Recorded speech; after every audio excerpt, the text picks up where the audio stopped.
इसी तरह से एक गांव में एक लड़का था और वह इंग्लिश का केवल यस और नो जानता था। हमेशा वह यस यस नो नो बोलता रहता था, तो लोग जानते थे कि वह इंग्लिश जानता है।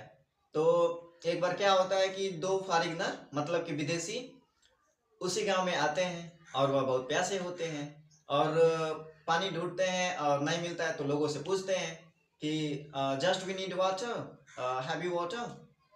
तो लोग समझ नहीं पाते हैं कि आखिर में ये दोनों बोल क्या रहे हैं।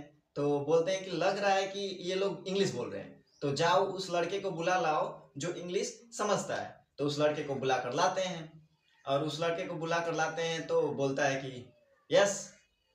तो वो दोनों फॉरेनर पूछते हैं कि we need water, we are thirsty. तो बोलता है यस यस यस।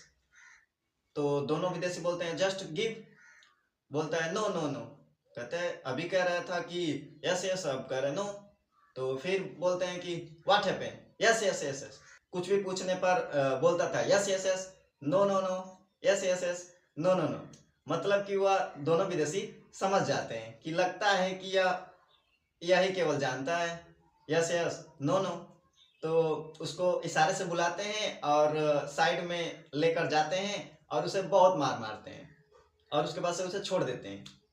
और उसके बाद से जब लड़का लोगों के बीच में जाता है, वो दोनों विदेशी चले जाते हैं आगे। और वो लड़का जब लोगों के बीच में आता है तो बोलता है, जानते हो दोनों विदेशी हमें क्या कह रहे थे?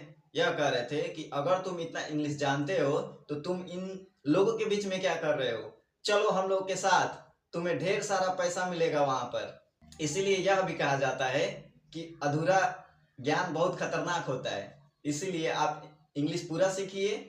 इसलिए कहा जाता है जो भी सीखिए पूरा सीखिए। अगर आप इंग्लिश सीखना चाहते हैं तो मेरे चैनल को सब्सक्राइब कर सकते हैं। Thank you.